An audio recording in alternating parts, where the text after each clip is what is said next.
Hello, मैं हूँ writer उत्तम। मेरा ऐसा मानना है कि जब एक हस्बैंड और वाइफ डिसाइड करते हैं कि उन्हें अब परिवार शुरू करना है, तो सबसे पहले ये फ़ैसला इन दोनों को मिलके करना चाहिए कि शादी के कितने साल बाद वो लोग किसी बच्चे को इस दुनिया में लाना चाहते हैं।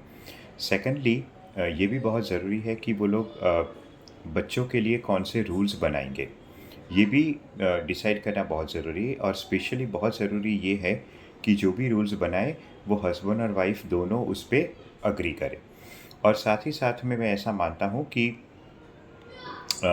एक बार अगर आप प्लानिंग कर रहे हैं प्रेगनेंसी की, तो ये बहुत ज़रूरी है कि वाइफ जो है वो प्रेगनेंसी की एक डिटेल्ड बुक पढ़े जो डॉक्टर द्वारा लिखी हुई हो, और हस्बैंड भी वो बुक अच्छी तरह पढ़ ले। क्योंकि आज तक मैंने कभी किसी औरत को प्रेगनेंसी की बुक पढ़ते हुए नहीं देखा है, न ही किसी हस्बैंड को इस चीज़ में कोई ज़्यादा इंटरेस्ट लेते हुए देखा है। ठीक है? और इसकी वजह से शायद कभी-कभी ऐसा होता है कि हस्बैंड व वाइफ की जो प्रॉब्लम्स होती है प्रेगनेंसी के दरमियान, वो कुछ समझ ही नहीं पाता, क्योंकि उसको उस फ़ील्ड में नॉलेज ही नहीं होती है।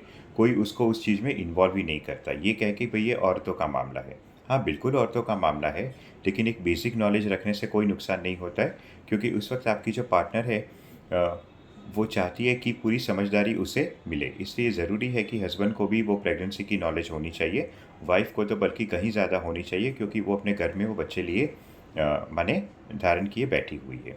तो ये मुझे लगता है कि हर एक हस्बैंड वाइफ़ को फ़ॉलो करना चाहिए, और मोस्ट इम्पोर्टेंट कि एक डिसीज़न ले लेना चाहिए कि लड़का पैदा हो या लड़की, दोनों को आप बिल्कुल अच्छी तरह इस दुनिया में लाएँगे, उसे बहुत खुश रखेंगे, और कभी-कभी कभी भी किसी वक़्त बच्चे के साथ प्रेजुडिस नहीं होना चाहिए कि भई ये जो हमें तो लड़का चाहिए था और लड़की हो गई, या फिर हमें लड़की चाहिए थी और लड़का हो गया। ये सब बातें कभी दिमाग में नहीं आनी चाहिए।